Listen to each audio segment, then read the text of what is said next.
सजनी मोर मनवा पहुनवा राघो। हे हो पहुनवा राघो, सिया के सजनवा राघो। राजा दशरथ के दुलरुआ पहुनवा राघो।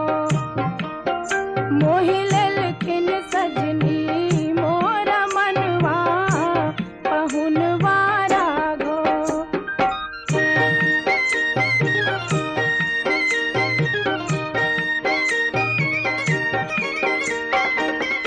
अखियन में कारी काजल, होठवा में पान के लाली। अखियन में कारी काजल, होठवा में पान के लाली।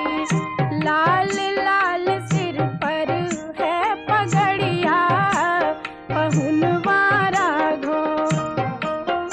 मोहि लेलखिन सजनी मोर मनवा पहुनवा राघो।